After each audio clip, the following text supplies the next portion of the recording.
Vous avez choisi Canal Éducation et vous faites bien. Bienvenue dans votre rendez-vous hebdomadaire de l'actualité éducative. C'est parti pour les titres. Lauréat général 2025, Pape Natango Mbaye décroche le bac série S2 avec mention bien en écrivant avec ses pieds la victoire de la volonté. Toujours au sommaire de cette édition, développement durable, intelligence artificielle et formation. Voici des sujets soulevés par la coalition des organisations en synergie pour la défense de l'école publique COSYDEP. C'était lors d'un panel qui entre dans le cadre du programme NITE. Le round-up de la toile mettra un terme à cette édition. C'était tout pour les titres. Le développement, c'est tout de suite. Pape Natango Mbaye a décroché son baccalauréat série S2 avec la mention bien. Handicapé, il a écrit toutes ses épreuves avec ses pieds au lycée d'Engan à Kaolack. Sans traitement de faveur, il a réussi avec brio. Suivons son histoire avec nos confrères de la RTS. Aux côtés de sa sœur, Pape Natango Mbaye savoure un moment historique. Élève en situation de handicap, il a brillamment décroché son baccalauréat en série S2 avec la mention bien, se classant premier de son centre. J'étais vraiment fier parce que c'était un objectif que j'ai atteint. Depuis 3 ans, je travaille pour obtenir le baccalauréat avec mention. C'était un rêve. Vraiment, l'objectif c'était pas de mention bien, mais c'était mention très bien. Mais Dieu a décidé ainsi et on l'accepte. Handicapé des membres supérieurs, Pape a passé toutes ses épreuves en écrivant avec ses pieds. J'utilise les pieds pour écrire. C'était venu une semaine après mon inscription à l'école. Je restais à l'école sans écrire.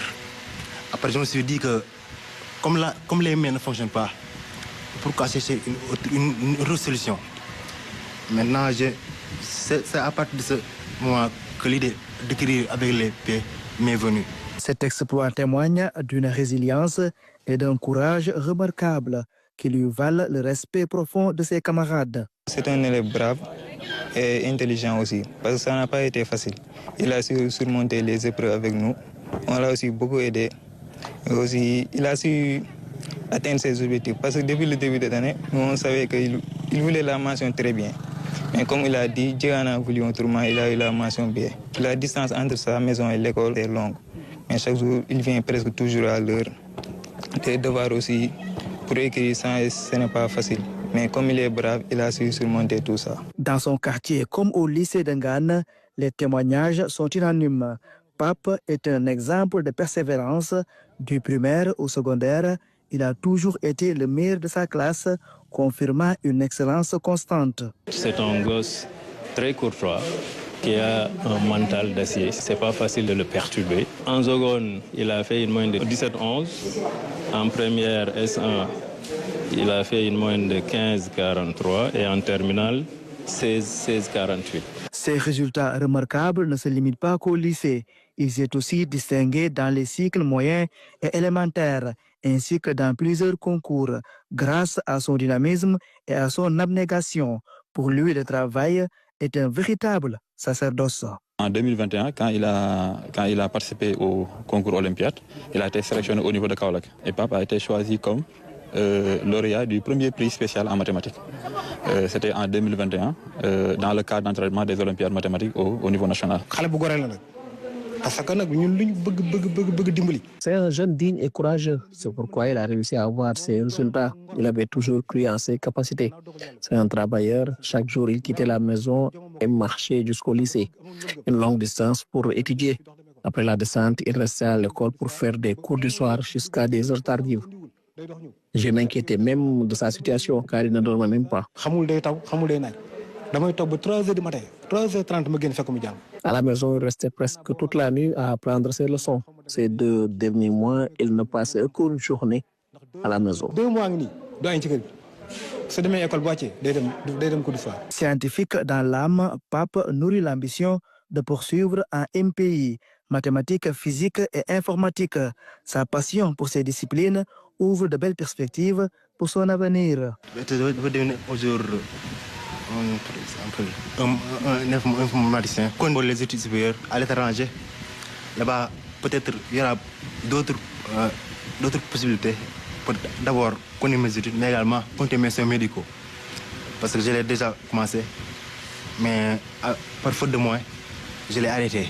La prise en charge médicale reste une priorité pour lui permettre de concrétiser ses projets. Pour l'histoire, Pape est un jumeau. Il est né d'une grossesse gémellaire. Son jumeau est décédé juste après la naissance d'une détresse respiratoire. Ce dont réellement Pape a besoin, c'est d'une prise en charge médicale. Pape, quelle que soit l'aide qu'on peut lui apporter, que ce soit les autorités étatiques, que ce soit les bonnes volontés, Pape a réellement besoin d'une assistance médicale pour pouvoir retrouver l'usage de ses mains. C'est la plus grande aide dont Pape a besoin. Un appel est lancé aux autorités et aux bonnes volontés pour soutenir davantage ce jeune élève au parcours exceptionnel, véritable source d'inspiration. Parlons toujours du baccalauréat général 2025 à Kolda. Les résultats du bac sont sortis. Contrairement à l'année dernière, la région pourrait franchir la barre des 45% à l'issue des épreuves finales. 769 sont admis d'office, 1709 au second tour. La baisse de niveau a toutefois été déplorée dans toutes les séries. Bokar Kandé pour le reportage.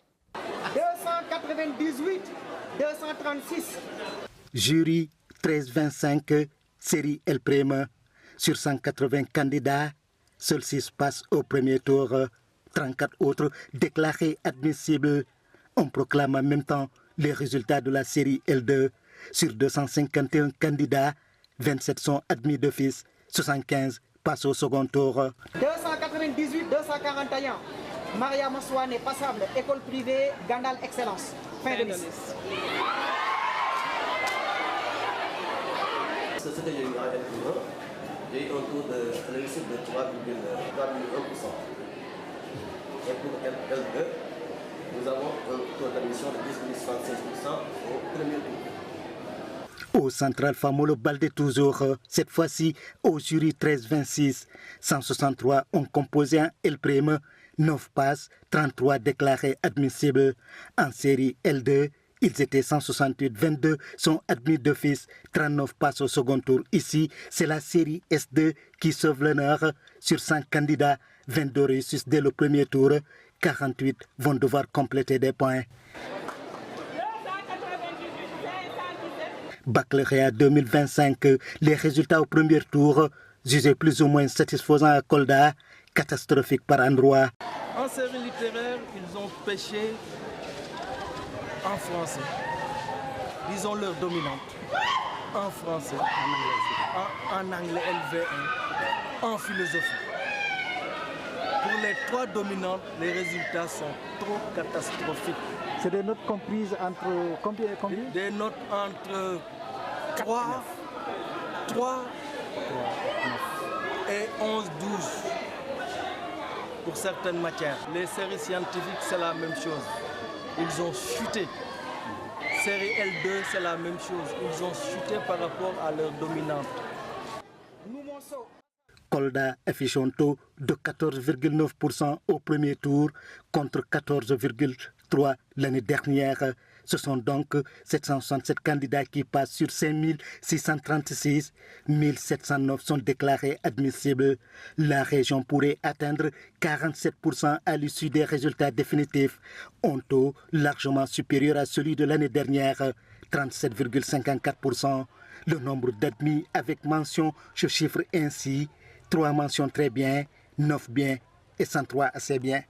Je vous l'annonçais dans les titres: développement durable, intelligence artificielle, éducation, formation.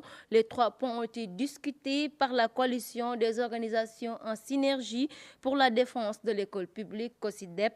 C'était lors d'un panel organisé à Dakar, une activité qui s'inscrit dans le cadre du programme NITE Sama École Sama Yité, un partenariat entre la COSYDEP et le ministère de l'Éducation nationale. Suivons ce reportage. C'est un panel donc qui s'intéresse à des questions émergentes majeures. L'intelligence artificielle qui est venue s'inviter à l'humanité, qu'on ne peut plus ignorer.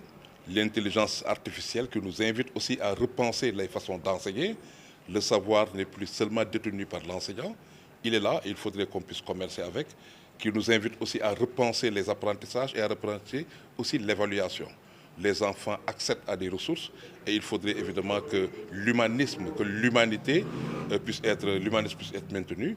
Nous ne voulons pas que l'intelligence artificielle fasse de nos enfants des robots, des machines, mais nous devons évidemment faire en sorte que cette dimension humaine puisse être préservée.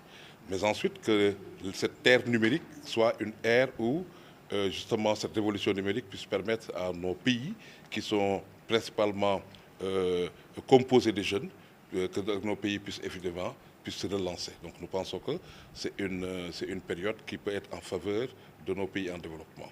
Le développement durable, nous connaissons les enjeux. Nous pensons aujourd'hui que nous sommes dans un monde qui tout le temps, en tout cas, fait face à des crises. Donc nous devons avoir un autre type de citoyen qui ait une capacité d'anticipation, une capacité de créativité, d'innovation, mais qui ait aussi des comportements éco-citoyens.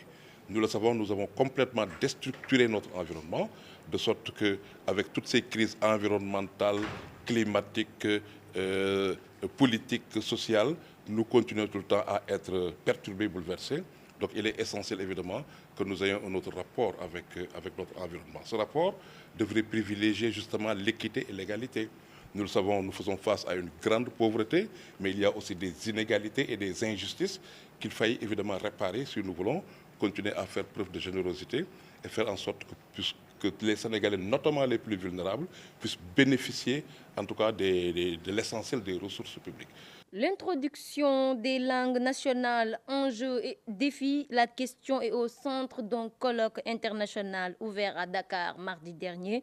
La rencontre a réuni des décideurs, experts et acteurs de l'éducation. Les travaux ont été présidés par le ministre de l'Éducation nationale, Moustapha Mamba Guirassy Badesek, pour le compte rendu. Comment intégrer les langues nationales dans les systèmes éducatifs et faire de la diversité linguistique un levier d'inclusion, d'apprentissage et de réussite scolaire? La question a réuni décideurs, experts et acteurs de l'éducation à Dakar. Objectif, promouvoir et valoriser les langues maternelles.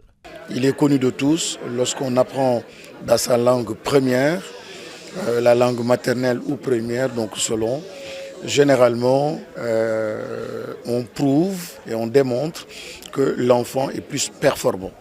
Et donc, pour cette raison, aujourd'hui, nous avons le devoir, l'obligation de généraliser l'introduction des langues nationales dans les curricula.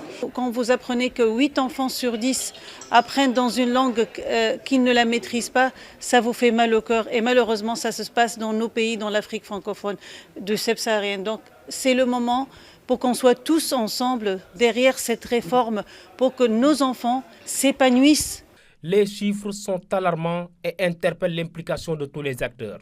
À l'heure du développement fulgurant des technologies de l'information et de la communication, les pays membres de la francophonie sont invités à une révision profonde de leurs systèmes éducatifs. Si effectivement l'introduction du bilinguisme ou du plurilinguisme peut avoir un coût supplémentaire pour le budget de l'éducation, en réalité, lorsque l'on voit que les enfants apprennent mieux, ils redoublent moins, ils abandonnent moins l'école et au final, ce sont des coûts en moins. Il nous faut simultanément travailler justement sur cette digitalisation, sur ces passerelles via cette grande plateforme qu'on appelle Unicode. Nous pensons que pour justement accélérer et permettre cette bonne généralisation des langues, il nous faut un changement de logiciel, de comportement et d'attitude. Donc, que l'environnement de l'enfant soit un environnement lettré. Durant 3 jours, les participants vont échanger autour des enjeux liés au passage à l'échelle de l'introduction des langues maternelles dans les enseignements-apprentissages. De fortes recommandations sont attendues pour que le multilinguisme soit une réalité dans les écoles afin de favoriser l'inclusion, l'équité et la qualité dans l'éducation. Parlons maintenant de culture. Promouvoir la richesse des cultures minoritaires, c'est le combat que mène l'association des minorités ethniques du pays Bassari avec le soutien du conseil départemental de Kédougou et de son partenaire français, le département de l'Isère. Une rencontre culturelle s'est tenue à Dakar, rassemblant les Kédovans autour des traditions et savoir-faire de leur localité. C'était en présence du ministre de l'Éducation nationale, Moustapha Mamba Guirassy. Malamane était sur place pour Canal Éducation. Cette exposition consiste à valoriser la culture des minorités ethniques du pays Bassari. L'instant est symbolique Elle a réuni les fils et filles de Kédougou à l'Institut français de Dakar en présence de leurs hôtes du département de l'Isère en France. Il est souvent frustrant quand vous dites je suis Kognadi ou je suis Bassari, on vous dit mais les Bassari, ils sont de quel pays, ils viennent d'où, alors que nous sommes des Sénégalais à part entière. Donc c'est pourquoi ce travail de vulgarisation, ce qui fait la spécificité de notre zone, c'est la richesse de notre patrimoine matériel et immatériel. Ce travail de vulgarisation de la culture Bassari a été réalisé de main de maître par un artiste français et soutenu par l'Agence française de développement, menée dans le cadre de la coopération décentralisée entre le département de Kédougou et leurs partenaires. Il a été créé pour faire la promotion de la richesse culturelle des minorités ethniques dans toutes leurs dimensions. Dans mon travail, ce qui m'importe, c'est de mettre en lumière ceux dont on ne parle pas assez, de travailler sur la mémoire de ceux qui se transforment vite ou tombent dans l'oubli, et de donner la voix aux minorités, aux voix minoritaires. Et je pense que justement cette région est très riche de culture. C'est le ministre de l'Éducation nationale, Moustapha Guirassi, fils de ce terroir, qui a présidé la cérémonie de lancement des activités. Il a profité de l'occasion pour faire l'étalage du potentiel matériel et immatériel de Kédougou. Pour Kédougou, c'est important. Un Kédougou qui a un rythme de transformation plus dense, plus intense que partout ailleurs. Parce que c'est un Kédougou qui est au contact avec des multinationales, qui est en contact avec de grandes entreprises, des hommes d'affaires qui viennent, et Kédougou qui est ouvert parce qu'il y a donc les mines. Ben, c'est bien, c'est une très bonne chose, mais en même temps un Kédougou qui doit préserver son patrimoine. Malheureusement, le rythme de disparition donc, de ce patrimoine-là culturel est beaucoup plus rapide que le rythme d'acquisition en fait, des profits, des opportunités que nous apporte donc le secteur minier. Le paysage culturel Bassari est situé dans le sud-est du Sénégal, à proximité des frontières avec le Mali et la Guinée. C'est une entité culturelle reconnue par l'UNESCO depuis 2012. Au titre du patrimoine mondial. Cette zone abrite une mosaïque de peuples aux cultures singulières. Comme chaque semaine, place maintenant au round-up de la toile avec Aminata Cham Soumaré.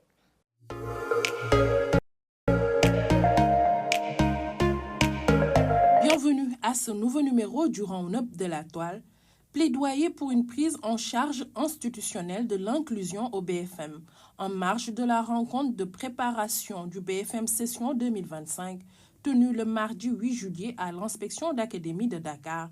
Le chef du bureau des examens et concours, M. Eliman Cham, est revenu sur les conditions de participation des candidats porteurs de handicap. Cette année, l'académie accueille 34 candidats à besoins éducatifs spéciaux, dont 26 handicapés moteurs. L'objectif, garantir une équité réelle dans les moyens, les aménagements et les dispositifs humains permettant aux apprenants en situation de handicap, notamment auditif, de passer les examens dans des conditions dignes, sécurisées et pédagogiquement adaptées. L'amicale des élèves maîtres de la G12 du CRFPE Fatick a déroulé diverses activités, allant de l'assainissement au reboisement, passant par le sport et des séances de sensibilisation. L'initiative entre dans le cadre de la célébration des 72 heures de la structure. La direction du CRFPE, très sensible à cet engagement citoyen, a félicité le bureau de l'amicale avec à sa tête Mohamedou Moustapha Ba et tous les élèves maîtres, maîtresses pour ces belles initiatives et leur souhaite une réussite totale au certificat de fin de stage prévu au mois de septembre. L'inspection de l'éducation et de la formation de Kanel a célébré le jeudi 26 juin l'inspecteur à la retraite Serigne Ba. L'événement s'est déroulé en présence de l'inspecteur d'académie, des IF et chef d'établissement de la région de Matam. Les parents et amis de l'inspecteur Serigne Ba étaient également de la fête. Tous ont communié pour rendre un hommage mérité à ce digne fils de Ogo pour service rendu au système éducatif. Babacar Mbodj et Ibrahim Seck, des figures montantes du sport universitaire sénégalais, sont tous deux régulièrement inscrits au département arabe de la faculté des lettres et sciences humaines. Le 18 mai 2025, le stade Lat Dior de Thiès a été le théâtre d'un exploit remarquable lors du championnat universitaire national de karaté. Babacar Mbodj, 21 ans, étudiant en L2, a remporté la médaille d'or en cumul moins 75 kg, enchaînant les victoires depuis les phases préliminaires jusqu'à la finale. Il s'est imposé face au meilleur karatéka universitaire du pays. Ibrahim Seck, étudiant en Master 1, a aussi fait la fierté du sport sénégalais. Membre de la Fédération sénégalaise de canoë, kayak et environ, il détient un palmarès impressionnant. C'était tout pour aujourd'hui. Rendez-vous très prochainement pour un nouveau numéro.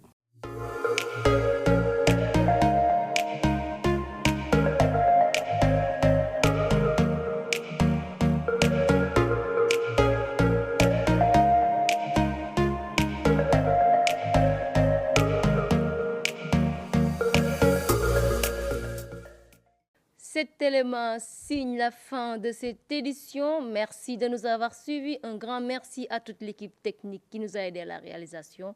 Quant à moi, je vous donne rendez-vous très prochainement.